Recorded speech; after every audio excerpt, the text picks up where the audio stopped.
the real challenge for us is there's only intern or apprenticeships.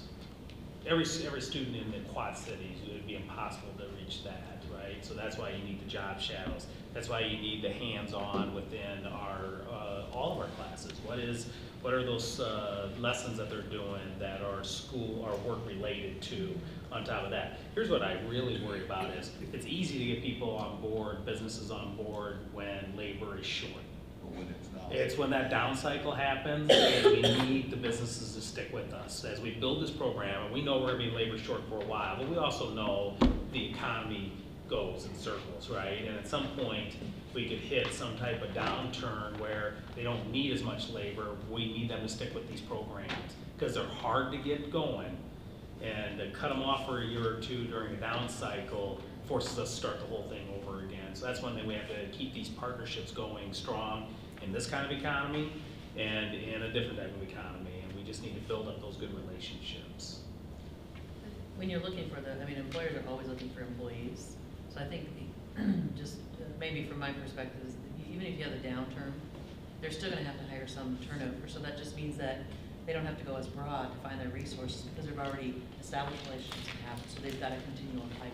So hopefully that will be the case where you build that trust and relationship. You give good students that become good employees, and they'll be the first choice because they're always going to be hiring. Maybe just not as many, and maybe just not the dry market like it is now.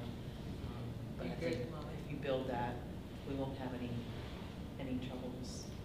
But hopefully, right? Yeah. It's the relationships that we're establishing now that will carry it through. And in my 10 years plus on the board, it is really exciting to see the CTE programs grow and grow. And Shane, I congratulate you, Jim, for carrying the torch on. But it's all of the areas, and we're expanding in the areas that you didn't think of. One of them is what'd you say, 2 weeks beforehand that you got it going, and all of a sudden, and that was one when I went to the career signing. Wow, I didn't even know this existed because it was so new. But that is really cool of how it's just growing and growing and growing in and it's establishing the younger, the 9th graders, the 10th graders are becoming interested and committed to the workforce, which is really exciting, rather than just graduate from high school and, well, now what am I going to do? It's we've already got a plan, and that's really neat. So I'm excited all the way across the board, and I think this is it's good for not only North Scott, but it's good for the entire community. That because we're including Davenport and everything else, or I don't, which shouldn't say we.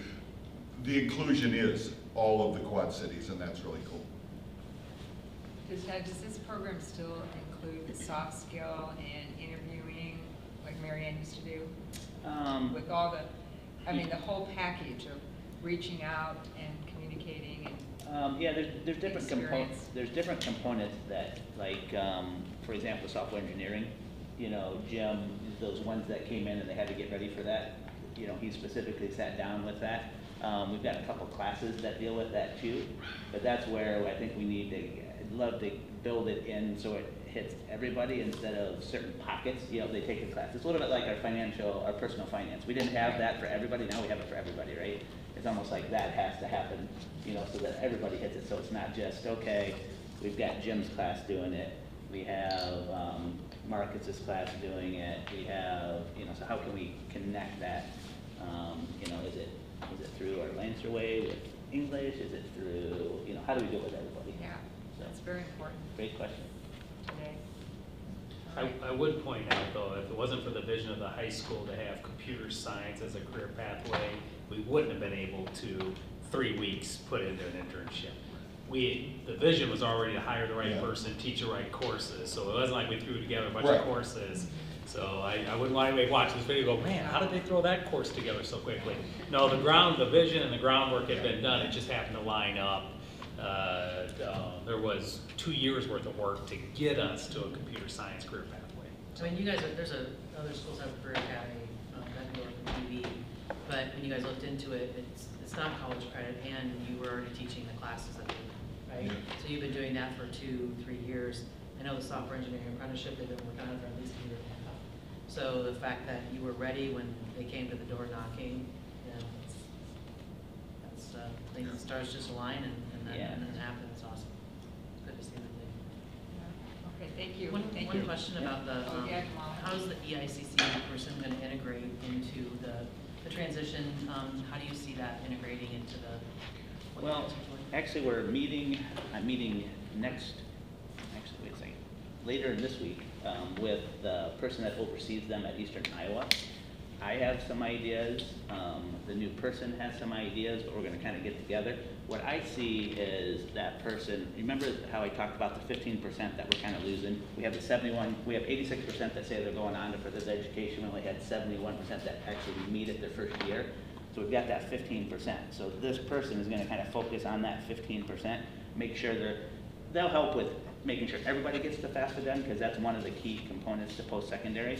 And then, but really then focus on that 15% to really, make sure they get into a pathway. What is their pathway? And let's get them there that first year especially, and then they follow up. So 4 days a week they'll be with us, and then 1 day a week they'll be at the community college following up with our kids, North Scott kids at the community college. So they'll be the person will be here on site for 4 days? Yep. That's awesome. And then there for 1 day. Yeah. So, yeah, we're just trying to figure out all the logistics, like, okay, dates of when do they start with us, when is their training with them, and, doing all that, right? Sure, they've got some North Scott roots, right? Yes, yep, Early. No, that's really helpful to have it on site. Yeah. down here. yep. Last question I had is, Jim, you mentioned that, like the weather apprenticeship was something you're trying to look at.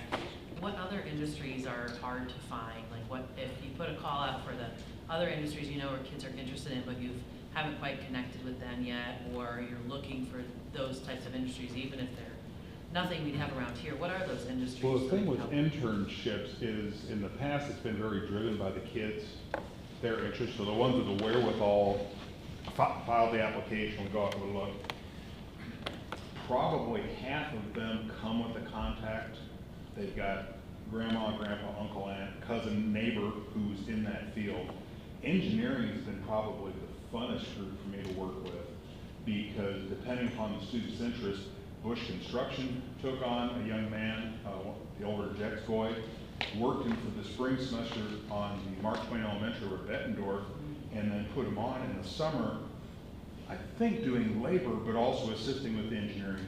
So we had just a tremendous spring and summer semester.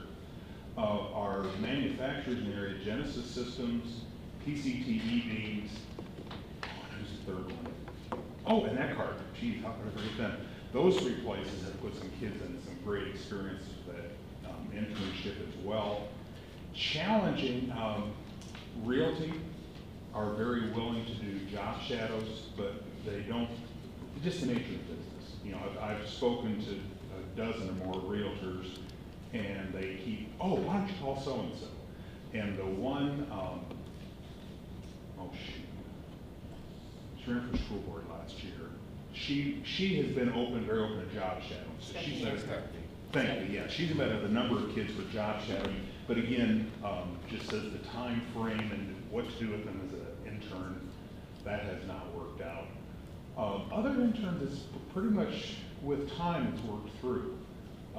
With the weather, I've got a call into KWQC. I'm hoping one of those guys might be willing to take them on.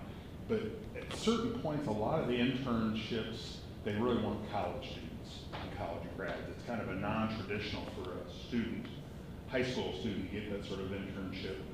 But I think our current employment crunch has helped, so a lot of businesses are open to high school students more than they would have been in the past. So, I think some barrier in the past was more of a liability insurance type thing, but now that employers are working through that, right? I mean, they're the same thing, right? They don't bring people on that aren't below 18, right? For insurance, liability, contract, whatever it is. I'm not sure that specific case, but, so I think now that they're saying, hey, other employers are doing this, there's gotta be a way, instead of saying, no, we can't do that because that's what we were told from last there's year. only 1 or 2 fields that still have a real hands-off with high Okay. school students. And there are some prohibited activities, but that list is pretty narrow. Okay.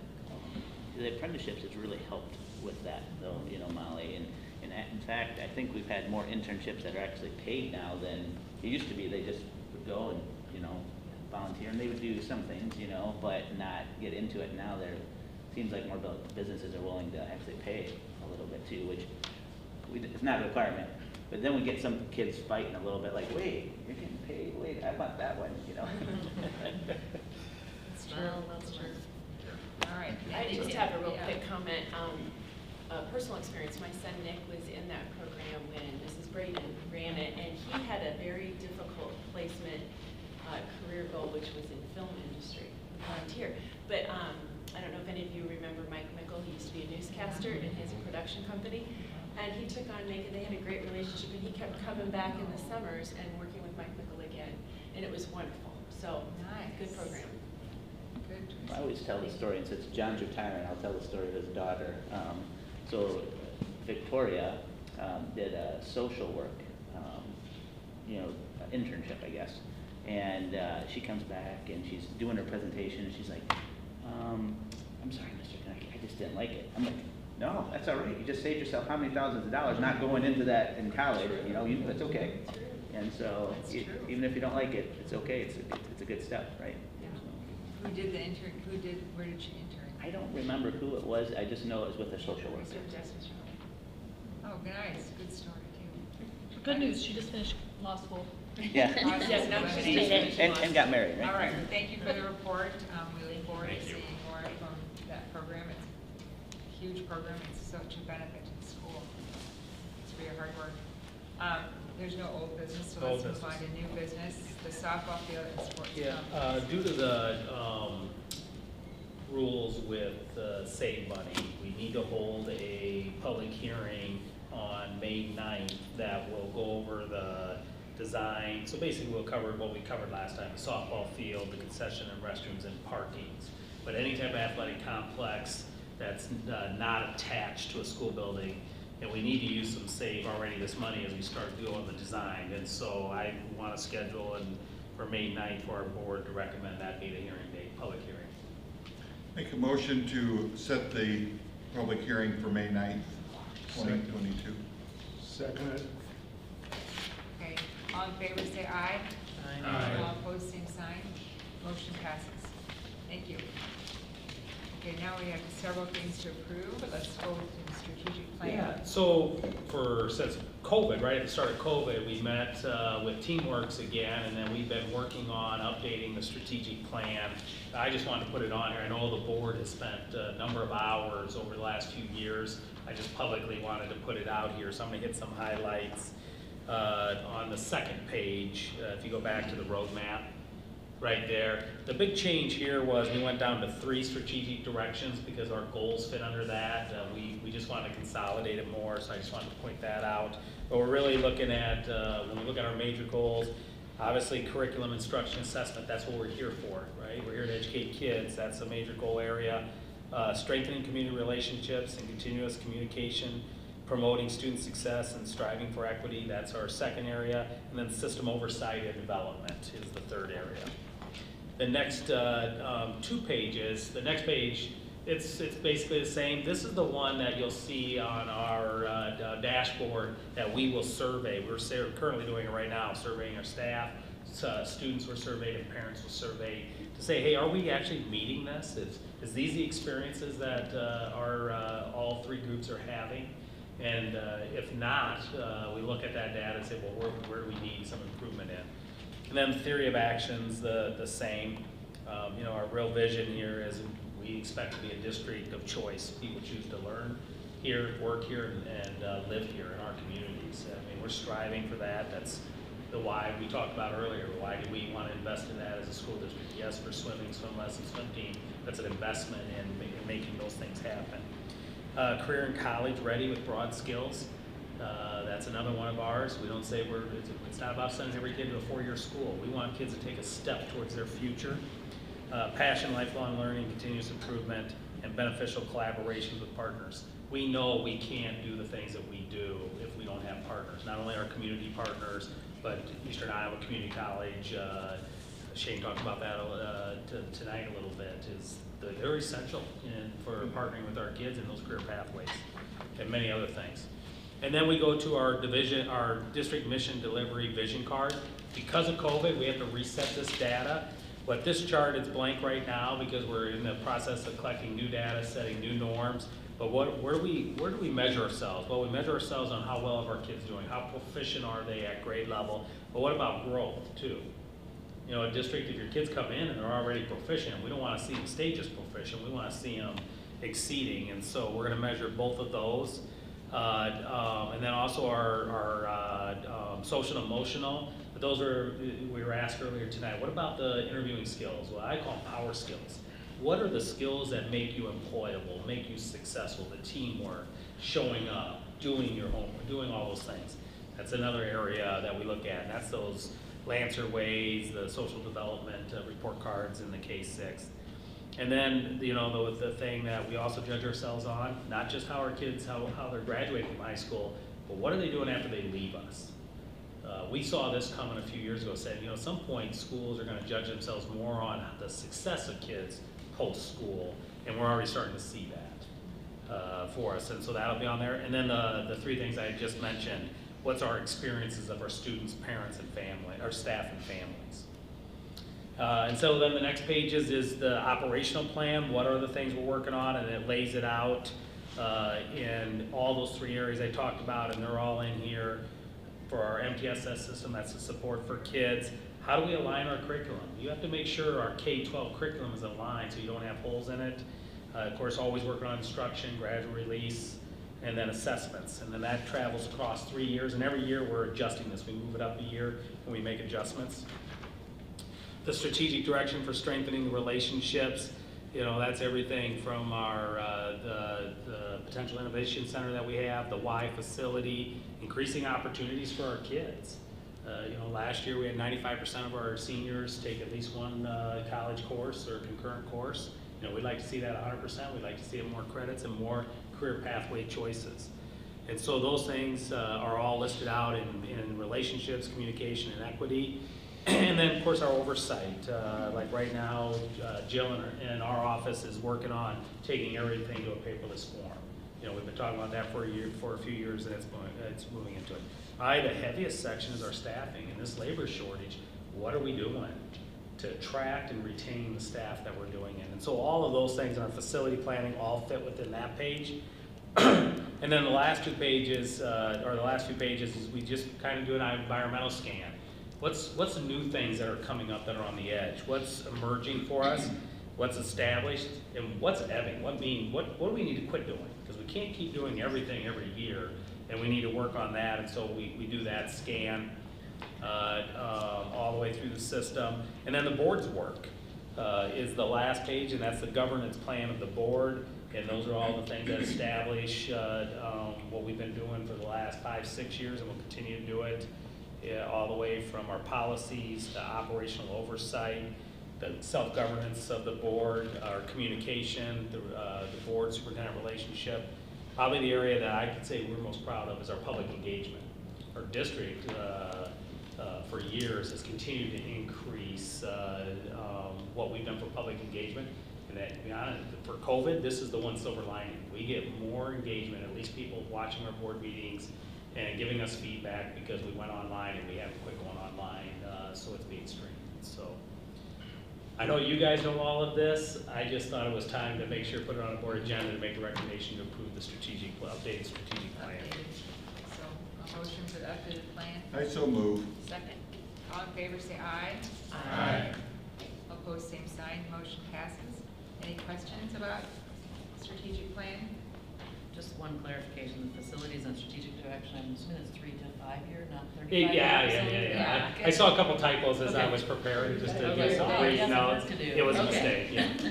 We're very It was- visionary. It's supposed to be 3 to 5 on that. Well, Okay. we generally look 5 years out, right? We're in that big chunk right now that I would like to say 3 years or less, but we also know the kind of market we're in and these things.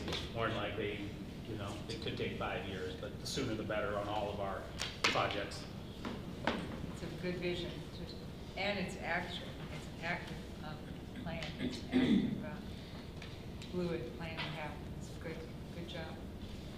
Okay, let's move on to the 2022-23 mid-management compensation. Okay, we're recommending a 3.4% total package for the 2023-22 or 2022-23 school year for our mid-management personnel. I so move. Seconded. in favor, say aye. Aye. All opposed, same sign. Motion passes. Is there any questions on that? Okay. Okay, the second part of this is then for mid-managers is their handbook gets updated. It gets updated with the new pay scale, but also has the insurance changes that we recommended back. That's part of our handbooks. I've also put in there vacation. We start out with the vacation given from now on. Again, it's part of the labor market, how we attract people and making that recommendation. But as I reminded the board earlier, vacation that we give is not bought out at the end of their contract versus vacation that they earn. So that will be a transition for us in the mid-managers. Any comments? I move we approve the handbook for mid-managers. Second. All in favor, say aye. Aye. All opposed, same sign. Motion passes. The 2022-23 non-representative compensation. Okay, so recommendation for a 3.4% total package for our non-rep compensation for the 2022-23 school year. So move. Second. All in favor, say aye. Aye. All opposed, same sign. Motion passes. Any questions on that? Comments? Okay. The non-represented handbook. Handbook, for their handbook, the major changes, the insurance changes for their handbook. So recommending approval for the 2022-23 non-representative handbook. Any questions? I move that we approve the handbook for the non-represented. Second. All in favor, say aye. Aye. All opposed, same sign. Motion passes. The 2022-23 administrative and superintendent compensation. Okay, this is a recommendation for this group to be a 3.4% total package increase for the 2022-23 school year. So move. Seconded. All in favor, say aye. Aye. All opposed, same sign. Motion passes. Any comments? Okay. Administrator's handbook. Okay, the administrative handbook, the insurance is the changes for that handbook. So recommending the approval of the administrative handbook for 2022-23. So moved. Second. All in favor, say aye. Aye. All opposed, same sign. Motion passes. Any comment? Okay. 22-23 child care compensation. Okay, this one is a recommendation of a 3.5% total package increase for the 22-23 compensation. It's a little less than we did for our unionized contracts. Partly is because we're still not breaking even in this program, which is a program that is supposed to be self-sufficient. We have plenty of money because of federal money to help support it. Obviously, we'd love to get back up to the numbers we had pre-COVID. It's a real dilemma for daycares is you can't raise them to be competitive with what everybody else is doing because then families can't afford to come to you. And so we're like all the other daycares trying to figure that out. So that's why the recommendation is 3.5%. Motion to approve. Second. On favor, say aye. Aye. All opposed, same sign. Motion passes. Any questions on that, comments? Okay. And a comment on Yeah. all of them.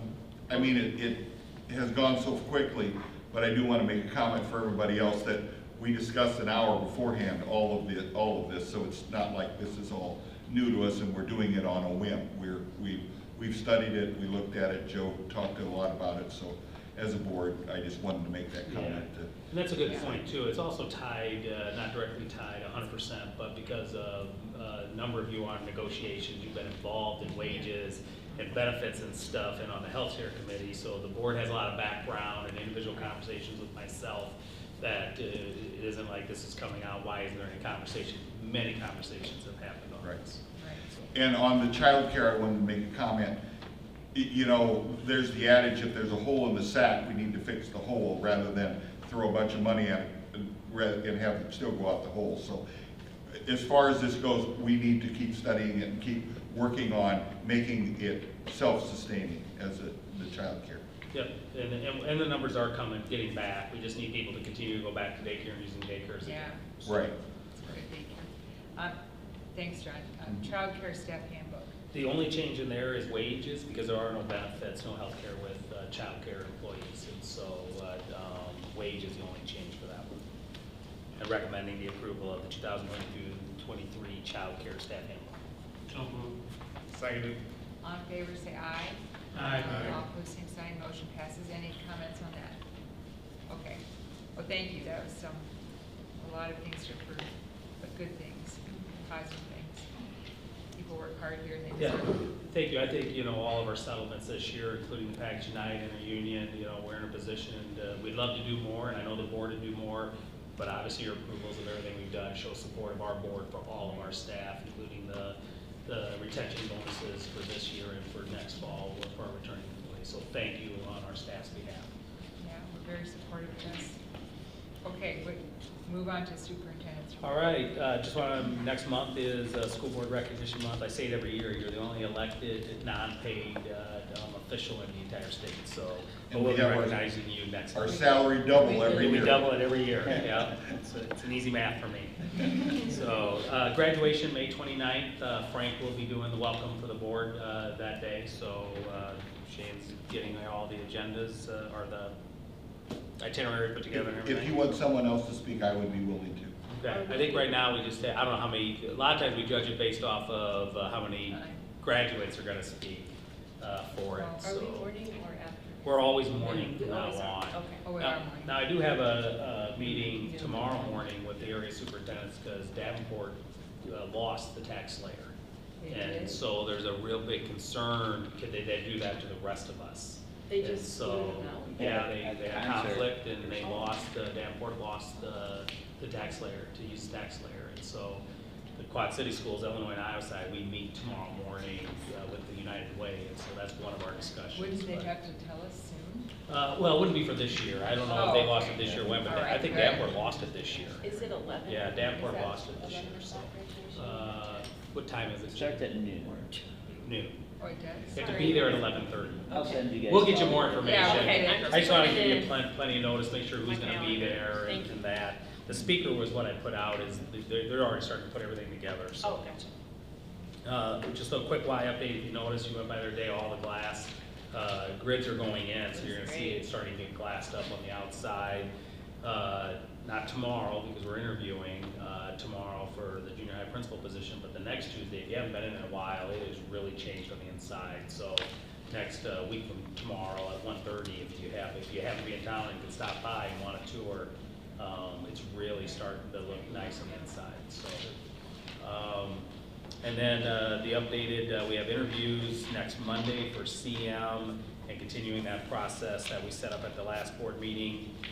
The musical, I went to it, I thought it was phenomenal. I'm always impressed with the quality of our kids, but just the detail and the amount of things, there were so many moving parts, and I think I counted 24 actors and actresses, something like that. It's a huge number. And But the auditorium is incredible too, the sound system. yeah, Everything is yeah. so. So if you get a chance, if you, as a board members or anybody in the public, you should go see the musical, Matilda. I think our kids do a phenomenal Yeah. job, and they deserve the support. So that's all I have for tonight.